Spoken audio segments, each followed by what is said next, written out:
করছে। এখানে কোনো দুর্নীতি নেই, কোনো ধরনের কোনো কিছুতেই তাদের কোনো খারাপ উদ্দেশ্য নেই। এরপর থেকে এসেছি আমি, এখানে এসেছি একটা কারণেই, কারণ আমারই ভাই বোনেরা, আমারই পরিবারের সদস্য সবাই ওরা আমার কাছের জনের মতনই। এরা সবাই এখন একটা বিপজ্জনক অবস্থায় আছে। যদি আমরা সবাই এগিয়ে নিয়ে আসি তাহলে আসলে ওদের বাঁচারও কোনো উপায় নেই। আমরা যদি তাদের সাহায্য করি তবেই তারা জীবনের একটি নতুন আলো দেখতে পাবে।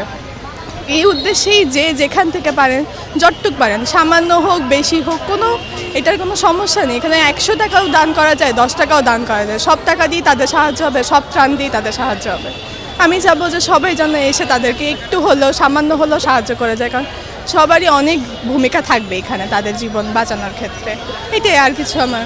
সেখানে ত্রাণ আসেনি, আসলে এই ব্যাপারে আমার বেশি কিছু বলার নেই, কারণ আমরা সবাই জানি যে ওখানে ত্রাণটা কোন কাজে ব্যবহার করা হতো। এখন যারা আছে তারা তাদের উদ্যোগে, জীবন বাঁচানোর উদ্যোগে আগে এসেছে, কিন্তু আগে তো সবাই জীবন বাঁচানোর উদ্যোগে আসে। জি, এটাই সঠিক বন্ধন হবে। আমার ধারণা এটাই যে তারা সব যাই করছে সেটা মানুষের উন্নতির জন্যই করছে। এখানে কোনো দুর্নীতি নেই, কোনো ধরনের কোনো কিছুতেই তাদের কোনো খারাপ উদ্দেশ্য নেই। সবাই তাদের নিজেদের ভালোর উদ্দেশ্যে, না হলে এত টাকা, এত ত্রাণ উঠতো না। কোনো বছরই এত ত্রাণ ওঠেনি বছরে যতটা এইবার উঠছে। আমি আমার দেশের উপর গর্ববোধ।